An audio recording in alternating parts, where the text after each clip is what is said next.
Hello there, thanks for tuning in to your favorite news destination. You're watching In Your Interest with me, Kabir Naqvi. We've got two focused segments for you. First up, BJP's latest charge at the Grand Old Party. Congress is the new Muslim League 2.0. And secondly, the breach of the ceasefire. And if that has happened, who really broke the Iran-US ceasefire? We're going to be decoding all of that. But before that, the top headlines we're tracking for you. Mamata Banerjee, defiant in defeat, says will not tender resignation, claims the Trinamool Congress did not lose despite a forceful bid to defeat us. Suvendu Adhikari, meanwhile, refuses to comment on Mamata Banerjee's latest charge, says everything is written in the constitution, you need not worry about it.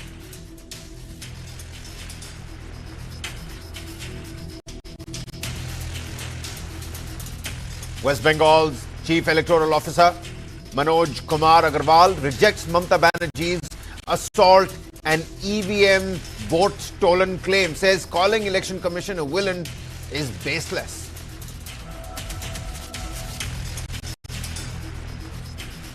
To the other state that sprung up a massive surprise, Vijay thanking the Prime Minister and the leader of opposition Rahul Gandhi for their wishes on the Tamil Nadu victory, says well-being of our people remains our only goal.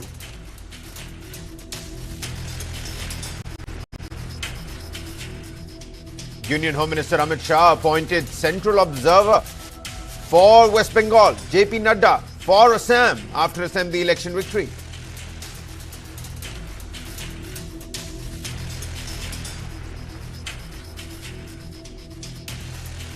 Updates coming in from the judicial realm. Centre moves to strengthen the Supreme Court. Cabinet approves proposal to increase number of judges from 34 to 38, including the Chief Justice of India.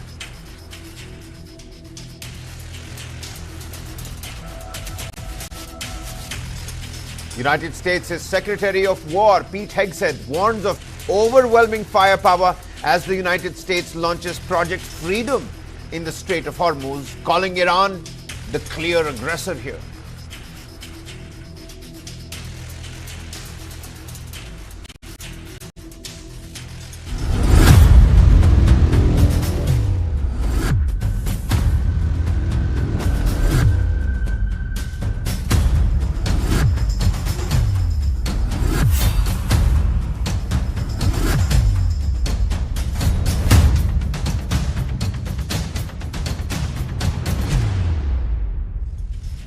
Our first segment on In Your Interest. The BJP's latest charge calling the Congress party the Muslim League, the new Muslim League 2.0. Is this representation versus appeasement? And if the Congress is becoming minority-centric, is it not playing to the electoral math? Those are some of the questions that we do need to understand and decode. And in the high-stakes arena of Indian politics, a familiar but intensifying debate that has taken center stage. Following the recent election results, the spotlight has shifted towards a massive consolidation of minority votes, particularly in states like Assam. Of course, the list includes West Bengal. It talks about the Kerala MLAs as well. We look at what this means for Congress's strategy, Hindu voter sentiment, and the larger political battle in the country.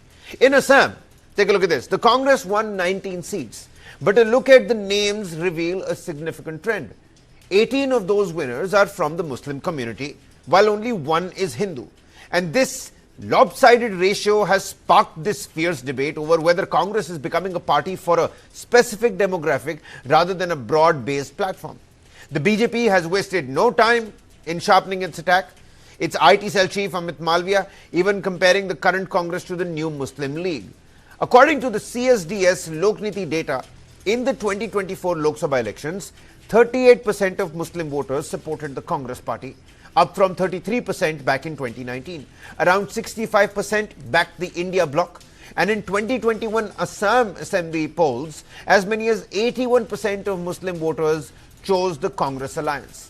Assam is becoming a microcosm of a bigger trend where minority votes appear to be consolidating behind the Congress and its allies. The BJP's counter-polarization strategy feeds directly off these optics.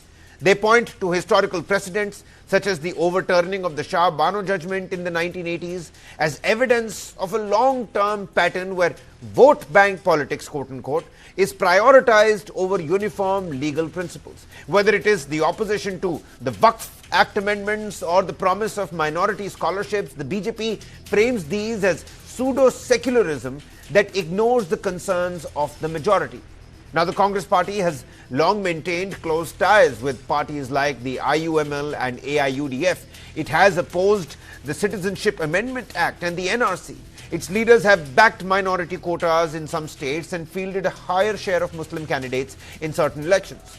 On the policy front, the party has focused on welfare schemes such as scholarships, madrasa support, and initiatives that followed the Sashar Committee recommendations. Critics call this a pattern of appeasement that began decades ago. Critics say this approach has created a perception of pseudo-secularism which has pushed many Hindu voters towards the BJP over the years. Questions over vote bank politics, migration stance, and identity-driven narratives are intensifying this particular debate. And it raises the bigger question: has the Congress lost touch with the key voter base, or is this just pure perception politics at play? On the other side, the Congress firmly rejects the charge of polarization. It says its policies are rooted in the Constitution and aimed at inclusive growth. The party argues that it focuses on jobs and development for everyone and stands for unity rather than division. It believes its alliances and the positions the party is taking are necessary to safeguard secular values in a diverse and huge country like ours. We've got voices from all the realms, the big questions that we're trying to understand. If 18 out of 19 Congress winners in Assam are from one community, does the party risk losing its image as a platform for all sections of society? Are Congress's positions on personal law, on Waqf and minority institutions genuine efforts to protect rights, or do they amount to appeasement, like the BJP says, that alienates the majority Hindu community? And in the long run, will this minority consolidation help the Congress regain ground nationally? It's a saffron charge if you look at the map today. Or will it sharpen counter-polarization and help the BJP further? Meeta Nath Bora, BJP spokesperson, joining us from Assam. Many thanks for taking out the time. Arshpreet Khadial, spokesperson for the Congress party. Always a pleasure to have you with us. Bhanuchandran Nagarajan, political analyst, with us on the broadcast as well. Arshpreet, let's begin this with you because the charge is coming from the BJP side. BJP is trying to build this narrative. It's calling the Congress party Muslim League 2.0. And if one looks at the BJP's framing, I could be wrong, and Ms. Bora could correct me later on. The BJP's framing is that Congress means minority appeasement. There is Hindu voter alienation at large. Politically, seems to be a useful narrative, especially when you're talking about the Hindi belt, the urban middle class. But 18 out of 19 MLAs in Assam, is this coincidence? Is this strategy? What's your response? Muslim League 2.0, how does the Congress party react? First and foremost, the Bharatiya Janata Party should not be thanking the people for the mandate. They should be thanking SIR for the mandate. In Tamil Nadu, 74 lakh people were deleted as voters. In West Bengal, 91 lakh people were removed as voters. In Kerala, 9 lakh. In Assam, so on and so forth. So, and many voters were added in crores. Now, the fact of the matter is, if these people were fake voters, hence you removed them, then why were they allowed to vote in the Lok Sabha election back in the day? Crores and crores of fake voters voted in the Lok Sabha election 2024 on the basis of which your government won. You are in the center, you've been calling the shots, you have a prime minister in the entire cabinet. Based on that, therefore, should you not resign? Because as per you, these were fake voters. And now that you allowed them to vote in the Lok Sabha election, their fathers, their grandfathers, their great-grandfathers have been voting in the elections. But you took away the right from them to vote, which is a constitutional right. The process was cumbersome, complicated. The timelines were short. People weren't given enough time. Everybody is not educated. Everybody is not empowered. Everybody is not blessed that way. So my request is that if people could not challenge it, does not mean that you would call it mandate. Mandate would have been if all these people would have been allowed to vote. If crores of people that live in those states, that eat in those states, that employ or take employment in those states, if they were included, then would you have called it mandate? But now it is not mandate. You should be thanking the SIR which apparently was done before the assembly elections, but not in the middle. Arshpreet, if I may interject, all of these, pertinent points would have been admissible submissions if we were, decoding the election results from yesterday. I was waiting for you to come around to the Muslim League 2.0. How does the Congress party react to that? Is the party comfortable being seen as the default Muslim party? Because that's the charge that's coming from the other side. See, as far as the Congress party is concerned, we believe in the Constitution of India, and the introduction to the Constitution, which is the preamble, says, we the people of India, socialist, sovereign, secular, democratic republic. Now, maybe the Bharatiya Janata Party has forgotten the meaning of these words, but we haven't. We were secular, we are secular, we will be secular. All religions, all communities are equal before us, will always be continue to equal before us, and we'll always continue to fight for them. We'll always continue to stand for them, and no matter what happens, no matter what the Bharatiya Janata Party says, no matter what their propaganda is, no matter how many lies they spread, we'll stand it, we'll fight it out head on, and we'll ensure that the Bharatiya Janata Party's accountability is fixed like it was fixed in Kerala. Bharatiya Janata Party has been cleaned from the face of South. You see, in Kerala, they have merely won 3 seats. Merely 3 seats. In Tamil Nadu, they could not. A lot of experts are already calling it a big inroad for the Bharatiya Janata Party in Kerala. 3 seats, I mean, that's unheard of for the BJP in the state of Kerala. See, the fact of the matter is, you don't make governments with 3 seats. That's a fair point. I'm not saying they're looking to make a government. The idea is to be making those inroads. I mean, look at the amount of seats they had back in 2011, then later on, and more than 200 this time around in the BJP. They even happened to, they also, what they started saying? Many of the BJP leaders started saying, now after this, it is the turn of Punjab and Himachal. I don't know if the Bharatiya Janata Party reads what's happening in Punjab or not, but in Punjab, you have 0 seats in the Lok Sabha. You have just 1.5 MLA in the Vidhan Sabha. In by-elections that recently took place, you did not even win a single seat. Your Zamanet Zabt hui hai Bharatiya Janata Party ke leaders ki, and they still don't have a reality check. Number 2, as far as these elections are concerned, these results are concerned, see, you must have seen how the Bharatiya Janata Party has already given a gift to the people of India. LPG prices have been raised, skyrocketed, $993 increase, 3,000 plus cylinder. Would you believe that? I request the Bharatiya Janata Party. Governments are formed for governance. Governments are formed for development and welfare. What you are doing is not governance. Mr. Modi, one, has always been 24/7 on campaign mode, is more of a prime campaigner than of a prime minister. Number 2, all the governments, state governments, CMs, ministers, union ministers, prime minister, are always on campaign mode. They don't deliver, impart governance. They impart campaigning, advertising, branding, marketing. That is what they do. All right, Arshpreet, we're digressing from the main point here. I'm going to circle back to you because we need to look at this optically as well. Even if the Congress party says that it's more inclusive, it seems like the optics at the moment, and I don't know if you agree or disagree, they look a little more exclusive, and that does weaken the pan-Indian appeal. I'm going to come back to you, but I'll take the same questions to the BJP, spokesperson with us on the broadcast, Mitanath Bora, joining us from Assam. If the Congress is minority-centric, ma'am, why can't the BJP win the minorities' trust? I mean, why call the Congress party Muslim League 2.0? If you're calling it inclusive politics, why does the BJP then lack Muslim faces? Just because a particular area or a constituency has a high number of, minority voters, just for optics, should the Congress party then field a Hindu candidate? That doesn't make logical sense either, does it? So then why call it Muslim League 2.0? Well, Kavir, first I would like to start with the answer that BJP is known, if you look at our history, we have gone from 3 to 300. So the inroads down south is actually significant. And yes, I would like to once again, thank the people of Assam, all the voters of Assam for this huge mandate. This is the 3rd time that BJP is coming to Assam, has won all the seats. And that too with, you look at the margin and the number of seats, it's a hat trick. It's 100 plus. Yes, that's great. Congratulations are in order. Man, let's circle back to the point. Why call Yes, the now Congress I'm Party coming Muslim to League yes, I'm 2.0? coming to your point. Now Yeah. I'm coming to your point. Now you have very rightly said that the Congress, from being a Muslim appeasing party and playing vote bank politics, has today now become the Muslim League 2.0. Yes, we call them the Muslim League Congress, because if you see in Assam, it's not just 18 candidates who have won. It is 20 Muslim candidates that they have fielded, and only one Hindu has won. Now, if you have noticed, if you're studying the election in Assam, the former Congress president Bhupen Bora, who has also been a multiple times MLA, has resigned from Congress just months before the election, only on the grounds that Congress has been playing a Muslim appeasement policy, with his MP Raqibul Hussain, who is just an MP, who has given the right and the decision power to actually select and nominate candidates, and not the president. So that is the kind of difference, and he was well aware of what was happening inside Congress. It has come out openly.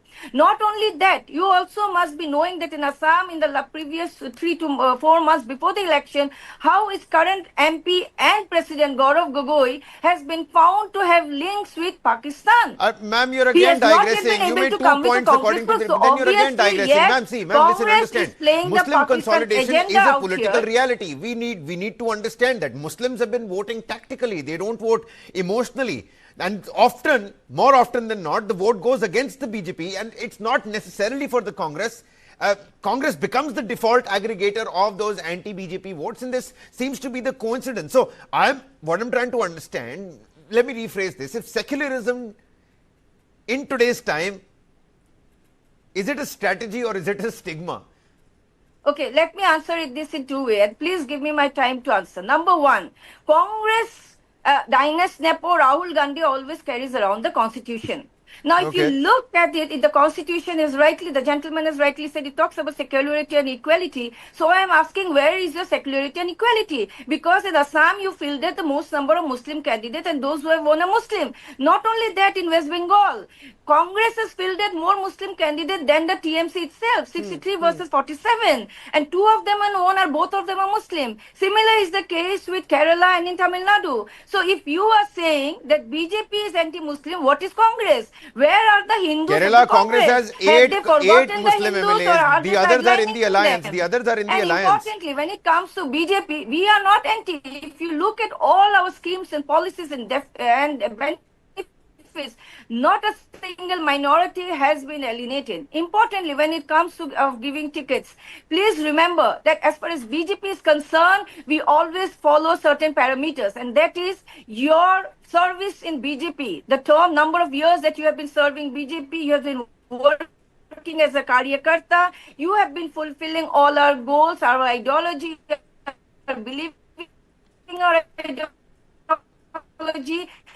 You are part of the development, and a nation's done that, and we are in BJP of our minorities people. We have Mr. Anthony, we have Mr. Puri, we had Mr. Abul Kalam Azam, who has been selected by the BJP as the President of India. We had Naqbiji, we had Shah Nawazji. So you cannot say that we are anti-Muslim. We are not. But at the same time, when it comes to selecting candidates, we are very open-minded that candidates who have, worked for BJP for the long term, worked in Assam for the long term. Can you show me any of the Muslim candidates who has worked for BJP? And then we can offer them the tickets. Can you list down? Can the Congress? Okay, fine. Ms. Bora, I'm going to come back to you. You've made your points as well. Yeah, very quickly, Harshpreet. I need to bring in Bhanu. I just have one question for the Bharatiya Janata Party. A regional minister of the Bharatiya Janata Party, recently, when Operation Sindoor was done, called Colonel Qureshi a sister of terrorists. A serving army officer of colonel level was called a sister of terrorists. Why? Does the Bharatiya Janata Party justify that statement? Would you question our army? Would you question our colonels? Fair enough. Ms. Bora, do you have a rejoinder for that? See, Bharatiya Janata Party itself, in fact, there were 2 women officials, and it was Bharatiya Janata Party who has made them the face. They were leading. So if one minister minister has said you cannot pinpoint out.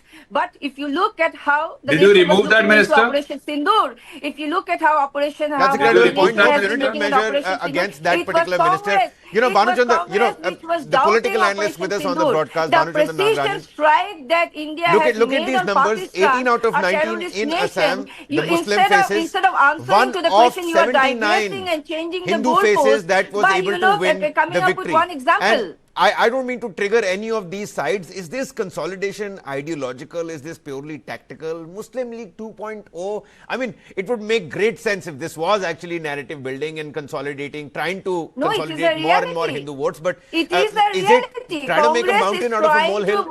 Congress is trying to create the ground It's for for imagination. Bora. We'll come back to you. Congress is We'll come trying back to to you. push in more- Boraji, we'll come back to you. We'll come back to you. Lot of time. Banu. See, let's take a big picture view, Kabir. Okay, chronology समझते हैं पहले. Okay, so the thing is, Fair enough.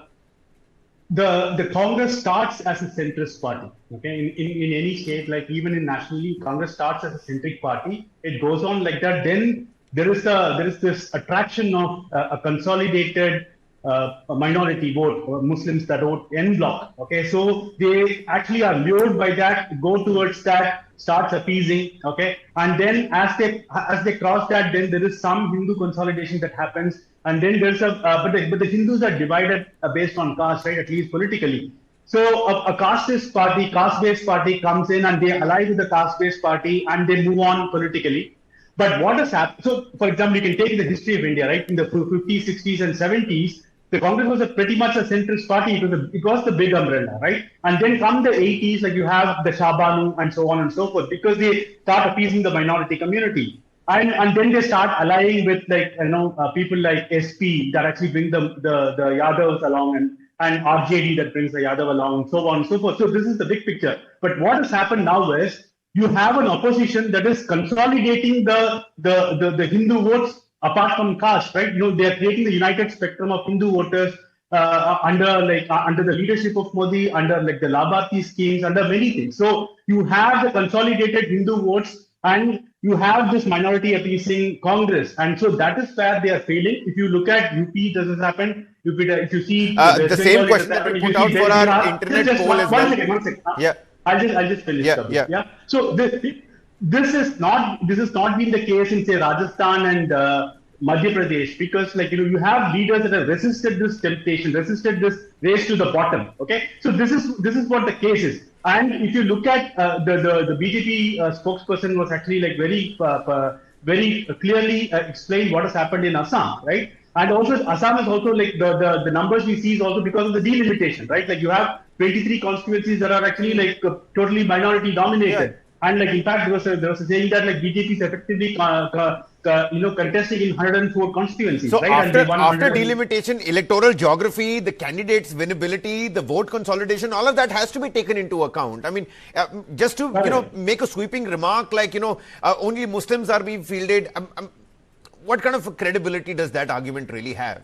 This is actually driven by the demography and driven by the politics, Kabir. Okay, and see, politicians are opportunistic and they take advantage of, like Congress did it before, and the BJP is doing it now. So let's actually pause Assam for a while and look at Kerala. Okay, Kerala, it was a clear minority appeasement from the Congress. Like it allied with the Indian Union Muslim League. It actually really pacified the Jamaat-e-Islami, which is actually like an extremist organization. But then you look at the larger numbers. 140 assembly seats, only 30 are Muslims. Correct, but the thing is like the allies actually came in, right? Like IUML actually got around 20 odd seats. So you have to see it in unison, right? Like they are an alliance together. So I'm not holding a card for one party or another, but we have to see the fact it is undeniable that the BJP, the Congress is like appeasing the Muslims. Okay, it is part of the political strategy. Let them accept it. That's what I'm trying to say. Okay. Harshpreet, what's your response here? And I do want you to touch a little bit on the optics versus balance as well. Even if this is driven by math, even if the intent is not there, Are you by perception becoming this sectional party? Because people have been talking about the saffron map of the country today. That's all one can hold on in the social media and Instagram. But look at the 1980s. It was pretty much the same, but in favor of the Congress party. Then came the regional parties, 25 years of coalition that we saw, and that equilibrium sort of was broken back in 2014. So, of course, the sides will and can change, but it looks like there is over dependence on one community. Why did 79 non-Muslim candidates lose? What went wrong over there? Help us, shape this argument. See, the Bharatiya Janata Party is making defamatory, derogatory, and demeaning statements about the Congress Party.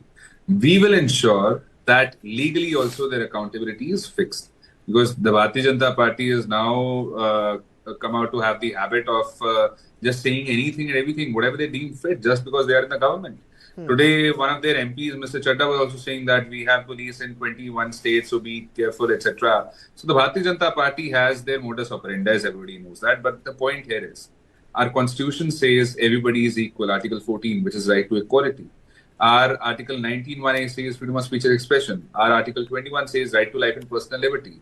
Why does the Bharatiya Janata Party have biases? Why does the Bharatiya Janata Party have to be discriminatory? We say that everybody is equal, no matter what their community, no matter what their caste, no matter what their religion. Everybody deserves respect. Everybody deserves to be treated equally. But the Bharatiya Janata Party does not believe in that. The Bharatiya Janata Party is in the habit of picking and choosing. Something that has costed a lot of people dearly. Many people have felt excluded. Many communities, many minorities have felt excluded because of the Bharatiya Janata Party's way of governing, because of the Bharatiya Janata Party's modus operandi, because of the BJP's habits, and the kind of statements that they've made about certain minorities. I do not even want to repeat them because they are so disparaging and they are so denigrating. And my request to the Bharatiya Janata Party is, please understand, when a person is a citizen of India, no matter which community they belong to, you ought to treat them with equality. You cannot look down upon them. You cannot basically humiliate them. You cannot disrespect them. All right, the fair enough. Party has been doing that. So all we are saying is that for us, the person who's standing at the back of the queue, irrespective of his community and religion, we'll stand for him no matter what anyone says, no matter what anyone does. So that is what the Congress Party is about, empowering anyone and everyone. But, Banu makes a credible point that it all started with that centrist, angle. But then later on, look at where we are standing today. The numbers are speaking for themselves. Banu, I'm going to come to you in just a bit. Let Ms. Bora respond to that. Ms. Bora, Arshpreet here saying that, the BJP is being defamatory, the BJP is being derogatory. And does he have a point over there, calling the Congress Party the new Muslim League? Is that overstepping the line? If 60% of a constituency is the Muslim vote bank, is the Muslim voter, should the Congress Party field a Hindu candidate just for optics? It doesn't make sense now, does it? Candidate selection, I've already mentioned, talks about the demography, needs to understand the winnability factor. Wouldn't BJP field Muslim candidates in a Muslim majority seat?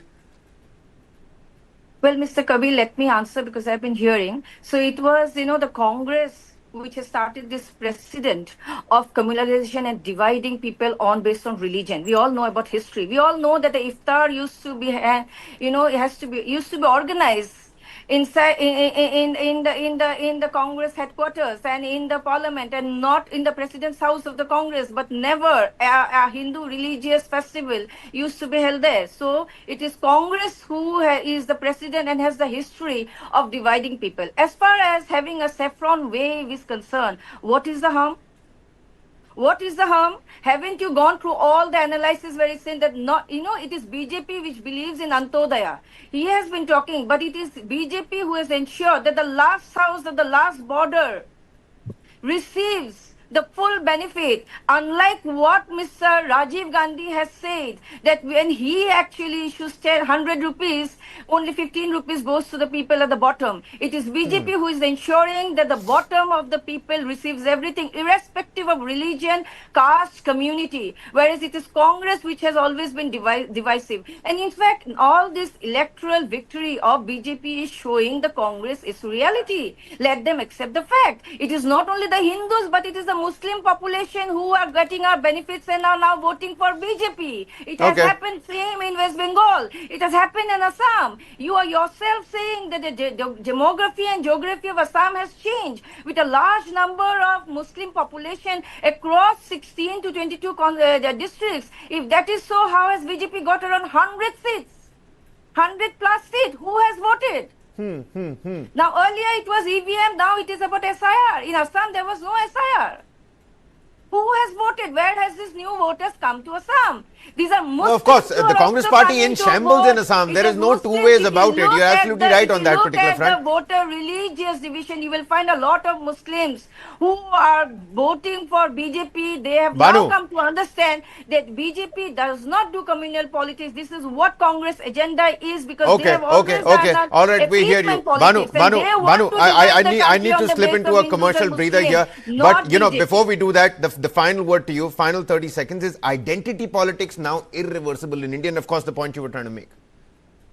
Yeah, so it's not just the Congress, Kabir, like even the regional parties fall into the trap. If you look at Samajwadi Party, if you look in Uttar Pradesh, if you look at RJD in Bihar, if you look at TMC in West Muslim Bengal, vote is absolutely divided. Muslim vote, Muslim caste is absolutely divided. No, I'm just so what is happening is, like, for the same Muslim pie, you have like the regional party, you have the Congress, and then an extreme party like or AM, MIM or AAU and all these people. So what is happening is so BJP is like romping home because the minority votes, which is in opposition to them, is getting divided.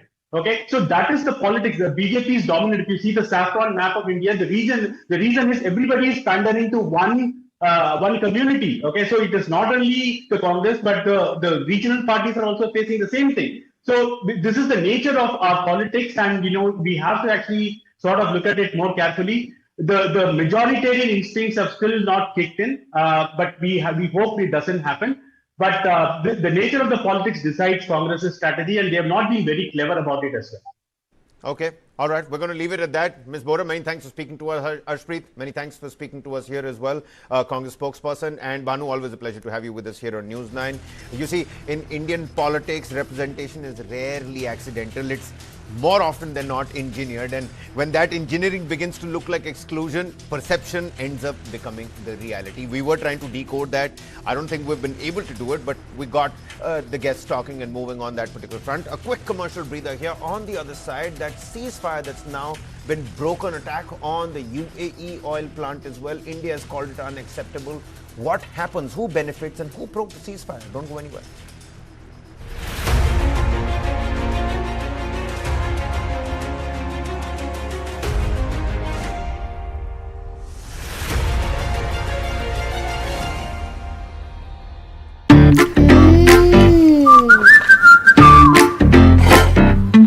Mummy से no अंडा in summer.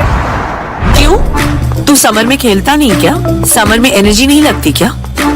ज्यादा लगती है। अंडा तो हर season में super hit है। Superstar है ये। सर्दी हो या गर्मी, संडे हो या मंडे।